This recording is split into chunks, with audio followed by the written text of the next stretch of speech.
Nashville, Music City, where aspiring artists stake their claim for stardom. But is that American dream here waking up to a new reality of corporate investment, sky-high property taxes, and a tourist boom? And can the musicians who once hoped to turn their struggle into success even afford to live here anymore?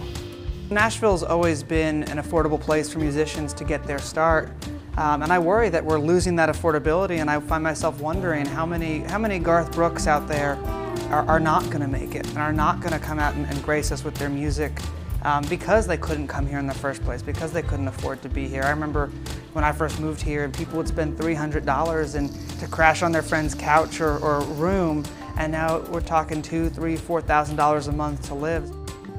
Many locals describe the city's evolution as a kind of Las Vegasification, a shift towards spectacle, commercialization, and mass entertainment at the expense of authenticity. There were always tourists going to the honky-tonks on Lower Broad. Tootsie's was one of the most famous. You know, we'd go see bands that record labels wanted to sign, but you could still get in. You could still get a beer for $2. And then I would say about 10 years ago, it just exploded, where every major artist has their own honky-tonk and bar. You can be down there on a Thursday morning and there's a line. They want you to come in, get a bucket of beer, drink it, and get out. The drinking came along with the music, but it was music first. Now there's more of a crowd that's here to party and raise hell. It's a conscious decision of what type of tourism you get. Authenticity sells, and it's long term. Flashy lights and that's temporary. The culture here used to be grassroots, accessible, distinctly local, but that identity is evolving.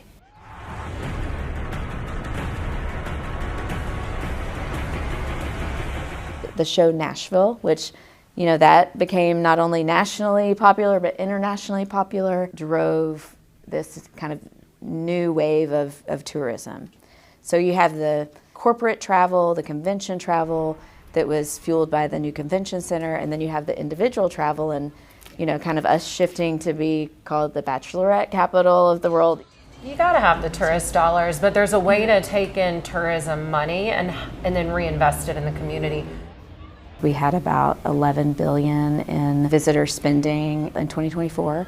It equates to about $3,600 of revenue that otherwise the citizens of Nashville would have to cover in state and local taxes. So it really does have a positive impact on households. It helps us to fund the services that our community desperately needs. Many long-term residents are already struggling to keep up with rising costs in Trump's America. The question now is whether Nashville's identity is still rooted in community or in capitalism. Tax is a key issue. Republicans say Tennessee's low tax regime has been a big draw for big companies like Amazon, Oracle, and Starbucks. Residents might now have to pay income tax, but Democrats say this has pushed revenue raising into other areas, like sales taxes and property taxes, and that has left smaller companies exposed. That's becoming a real issue here in Nashville, Davidson County, with the assessments that are skyrocketing. We've got businesses, constituents, that their tax bill is quadrupling. One business downtown, Acme Feed and Seed, right there on First Avenue and Broadway, their tax bill went from $129,000 to over $600,000 in 1 year. As property valuations rise, so do property taxes, and some lease agreements mean it's the tenants rather than the owners who have to pay up. For business, you need certainty. You've got to be able to rely on the people working for you. You need to be able to have a business plan and work the plan. You can't overnight increase your taxes by 400%. Our tax code discriminates against small businesses. It's really tough in this environment right now. And a lot of that hostility has been channeled into condemning the mayor for increasing property taxes.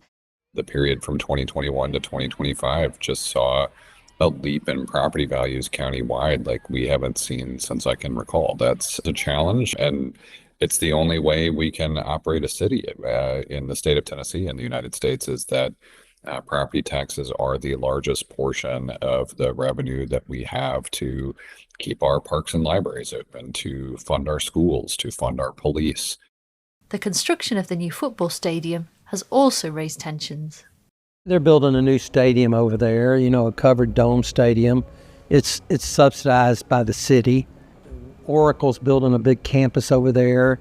It's subsidized by the city. Amazon built 2 towers that are subsidized by the city.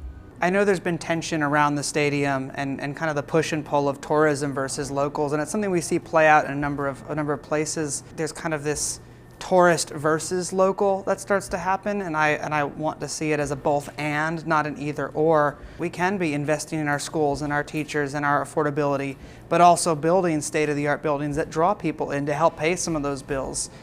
Long-term residents are feeling the squeeze. Housing costs have doubled since 2018, largely driven by luxury, high-density development that is transforming historic working-class neighbourhoods.